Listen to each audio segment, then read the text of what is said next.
Hi friends, welcome to my channel. Today I am going to discuss regarding OET reading part C.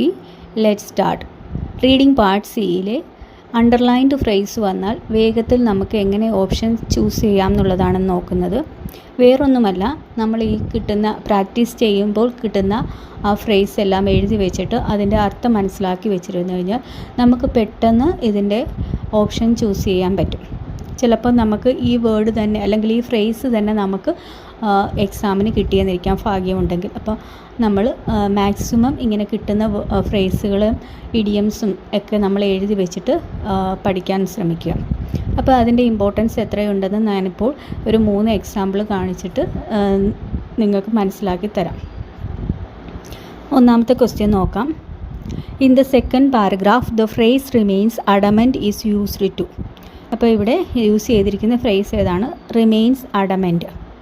ഇന്ന് ഞാൻ ഈ paragraph ഒന്നും explain ചെയ്യുന്നില്ല, കാരണം അത് എക്സ്പ്ലെയിൻ ചെയ്യുമ്പോഴത്തേക്ക് നമ്മുടെ വീഡിയോ ഒത്തിരി ലെങ്തി ആയി പോകുന്നു.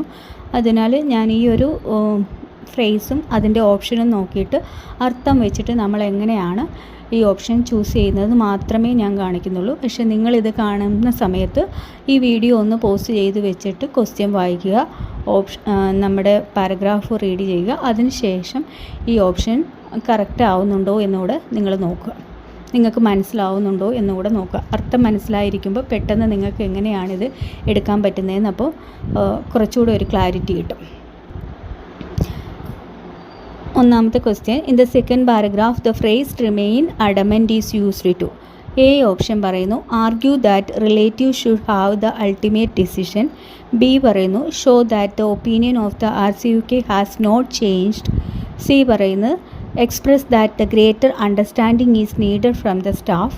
ഡി പറയുന്നു emphasise the RCUK's opposition to excluding family. അപ്പം നമുക്കറിയാം, നമ്മൾ സാധാരണഗതിയിൽ യൂസ് ചെയ്യുന്നൊരു വേർഡാണ് അഡമൻ്റ് എന്നുള്ളത്, അല്ലേ? ചില സമയത്ത് നമ്മൾ പറയാറുണ്ട് അവൻ എത്ര അഡമൻ്റാണ് അല്ലെങ്കിൽ അവൾ എത്ര അഡമൻ്റാണെന്ന്. അപ്പോൾ അഡമൻ്റ് എന്ന വേർഡിന് അർത്ഥം എന്താണ്? നമ്മളൊരു ഡിസിഷൻ അല്ലെങ്കിൽ നമ്മുടെ ഒരു ഒപ്പീനിയൻ നമ്മൾ ഒരു കാരണവശാലും മാറ്റാൻ ഉദ്ദേശിക്കുന്നില്ല. അങ്ങനെ ഒരു ഇതിനെയാണ് നമ്മൾ അഡമൻ്റ് എന്ന് പറയുന്നത്, അല്ലേ? അപ്പോൾ ഇവിടെ റിമെയിൻസ് അഡമൻ്റ്.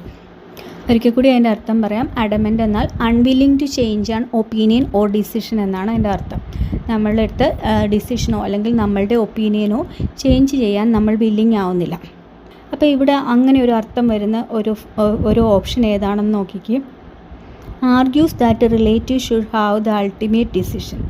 അതിനകത്ത് നമ്മളൊന്നും അഡമൻ്റ് എന്നുള്ള ആ ഒരു ഓപ്ഷൻ്റെ അർത്ഥവുമായിട്ട് വരുന്നില്ല, അല്ലേ? ബി ഓപ്ഷൻ നോക്കിക്കേ, show that opinion of the RCUK has not changed, അല്ലേ? അവിടെ അത് തന്നിട്ടുണ്ട്, opinion of the RCUK has not changed. അപ്പം നമ്മുടെ ഓപ്ഷൻ ഏതാണ്? ബി ആണ് കറക്റ്റ് ആൻസർ. സി പറഞ്ഞത് express that greater understanding is needed from staff. D പറയുന്നു emphasise the RCUK's opposition to excluding the family. അപ്പോൾ ഇതിനകത്തുനിന്ന് നമുക്ക് ഏറ്റവും യോജിക്കുന്ന ആൻസർ ഏതാണ്? ബി ആണ്.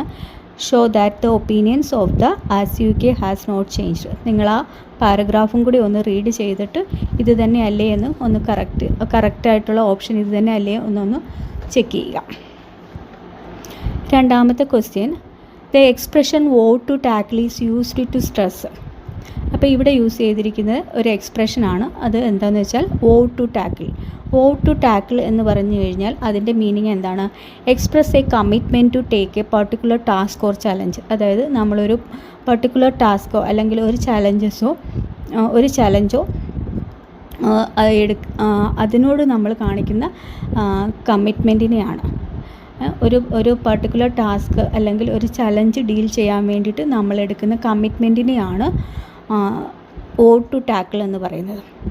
അപ്പോൾ നമുക്കതിൻ്റെ അർത്ഥം അറിയാം. ഇനി നമ്മൾ ഓപ്ഷൻ നോക്കുക. ഇവിടെ ഞാൻ ആദ്യം റീഡ് ചെയ്യുന്നത് ഡി ഓപ്ഷനാണ്.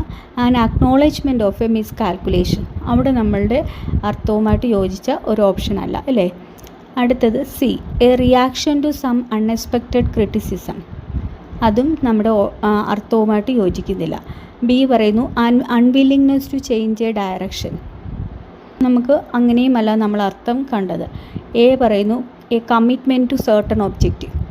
അപ്പം നമ്മൾ നേരത്തെ പറഞ്ഞ ആ ഒരു അർത്ഥവുമായിട്ട് യോജിക്കുന്ന ഓപ്ഷൻ ഏതാണ്? എ ആണ്.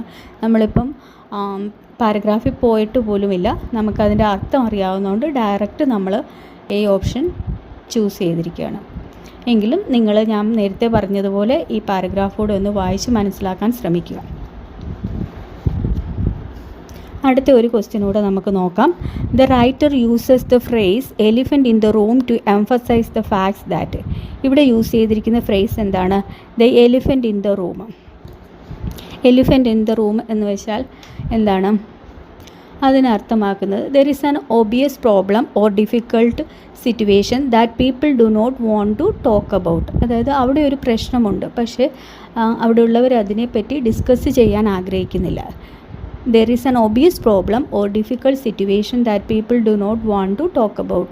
നമ്മുടെ ഹോസ്പിറ്റൽ സിറ്റുവേഷനിൽ മിക്കവാറും വരുന്ന ഒരു കാര്യമാണിതല്ലേ. ഒരു ട്രെയിനി സ്റ്റാഫ് വന്നു കഴിഞ്ഞാൽ ഒട്ടുമിക്ക ജോലികളും ചെയ്യുന്നത് ഈ ട്രെയിനി സ്റ്റാഫായിരിക്കും. നമ്മുടെ സീനിയർ സ്റ്റാഫ് അവർക്കുള്ള ഇൻസ്ട്രക്ഷൻസ് കൊടുക്കുകയേ കാണത്തുള്ളൂ. പക്ഷേ അവർ ഒരിക്കലും എവിടെയും പോയി കംപ്ലൈൻറ്റ് ചെയ്യാറില്ല, ഇല്ലേ? ഞാനാണ് ഇവിടുത്തെ ജോലിയെല്ലാം ചെയ്യുന്നത്, അല്ലെ എന്നെക്കൊണ്ടാണ് ഇവിടുത്തെ ജോലിയെല്ലാം ചെയ്യിപ്പിക്കുന്നത് എന്ന് ഒരു ട്രെയിനി സ്റ്റാഫും അങ്ങനെ കംപ്ലൈൻറ്റ് ചെയ്യാറില്ല. അപ്പം അങ്ങനെയുള്ളൊരു സിറ്റുവേഷൻ നമ്മൾ യൂസ് ചെയ്യുന്ന ഫ്രേസാണ് എലിഫൻറ്റ് ഇൻ ദ റൂം എന്ന് പറയുന്നത്. There is an obvious problem or difficult situation that people do not want to talk about. അപ്പം നമ്മൾ ആ ഒരു അർത്ഥം വെച്ചിട്ട് ഇവിടെ ഓപ്ഷൻ നോക്കുകയാണ്. എ പറയുന്നു levels of stress experienced by the staff was declined. നമ്മൾ പറഞ്ഞ അർത്ഥവുമായിട്ട് അത് വരുന്നില്ല, ഇല്ലേ? അടുത്തത് ബിയിലോട്ട് നോക്കുന്നു. Senior staff generally experience less stress than their juniors. അപ്പം അതും അവിടെ വരുന്നില്ല. സി പറയുന്നു many health care professional do not discuss the stress they experience. അപ്പോൾ ആ ഒരു അർത്ഥവുമായിട്ട് നമ്മൾ പറഞ്ഞ കാര്യം യോജിക്കുന്നുണ്ട്, അല്ലേ? അപ്പം നമ്മുടെ ആൻസർ ഓപ്ഷൻ സി ആണ്. അടുത്തത് ഡി പറയുന്നു junior doctors have reported lower quality personal life as A result of stress. ഇപ്പം നിങ്ങൾക്കിപ്പോൾ മനസ്സിലായി കാണുമല്ലോ, ഒരു ഫ്രേസിൻ്റെ അർത്ഥം അറിഞ്ഞിരുന്നാൽ ഈവൻ നമ്മൾ പാരഗ്രാഫ് റീഡ് ചെയ്യാതെ പോലും നമുക്കതിൻ്റെ ഓപ്ഷൻ ചൂസ് ചെയ്യാൻ പറ്റുന്നത്. ഇത് എല്ലായിടത്തും ഇല്ല എങ്കിലും നമുക്കൊരു 70% ഇങ്ങനെ നമുക്ക് എടുക്കാൻ പറ്റും. കാരണം അർത്ഥം അറിഞ്ഞിരുന്നു കഴിഞ്ഞാൽ നമുക്ക് ആ ഒരു ഓപ്ഷനിൽ നിന്ന് തന്നെ പെട്ടെന്ന് പാരഗ്രാഫ് വായിക്കാതെ തന്നെ നമുക്ക് ഓപ്ഷൻ എടുക്കാൻ പറ്റും. അതുകൊണ്ടാണ് നമ്മൾ എല്ലാവരോടും പറയുന്നത് നമ്മൾ എപ്പോഴൊക്കെ പ്രാക്ടീസ് ചെയ്യുന്നോ അന്നേരം കിട്ടുന്ന ആ ഒരു ഫ്രേസ് നമ്മൾ എഴുതി വെക്കുക, അതിൻ്റെ മീനിങ് പഠിച്ചു വെച്ചിരിക്കുക. അപ്പം ചിലപ്പോൾ നമുക്കത് ആ ഒരു ഫ്രേസ് ചിലപ്പോൾ നമ്മളോട് ക്വസ്റ്റ്യനായിട്ടായിരിക്കത്തില്ല, ചിലപ്പം ഏതെങ്കിലും ഒരു റീഡിങ് പാസേജിൽ അവരല്ലാതെ യൂസ് ചെയ്തിരിക്കുന്നതായിരിക്കും. നമ്മളോട് എന്തെങ്കിലും ഒരു കാര്യം പറയാനായിട്ട് ഈ ഒരു ഫ്രേസ് യൂസ് ചെയ്യുന്നതായിരിക്കാം. പക്ഷേ ഇത് അർത്ഥം മനസ്സിലാക്കിയിരുന്നു കഴിഞ്ഞാൽ നമുക്ക് അങ്ങനെയാണെങ്കിലും അവിടെ ആ കാര്യം മനസ്സിലാക്കാൻ എളുപ്പമായിരിക്കും. അതുപോലെ തന്നെ ഇതുപോലൊരു ക്വസ്റ്റ്യൻ വന്നാലും നമുക്ക് ഈ ഒരു ക്വസ്റ്റ്യന് എളുപ്പത്തിൽ ആൻസർ ഓപ്ഷൻ ചൂസ് ചെയ്യാൻ പറ്റുന്നതായിരിക്കും. അപ്പോൾ ഇത് എത്രത്തോളം ഇമ്പോർട്ടൻ്റ് ആണ് ഇതിൻ്റെ അർത്ഥം മനസ്സിലാക്കിയിരിക്കുന്നത് എന്ന് ഒന്ന് പറഞ്ഞു തരാൻ വേണ്ടിയിട്ടാണ് നിങ്ങളുടെ മുന്നിൽ ഞാൻ ഈ വീഡിയോ കൊണ്ടുവന്നത്. ഈ വീഡിയോ നിങ്ങൾക്ക് യൂസ്ഫുൾ ആയിരിക്കുമെന്ന് പ്രതീക്ഷിക്കുന്നു. ഇതുപോലുള്ള ഫ്രേസും ഇഡിയംസും ഒക്കെ ഞാനിനി എൻ്റെ വീഡിയോയിൽ ഉൾക്കൊള്ളാൻ ശ്രമിക്കുന്നതായിരിക്കും.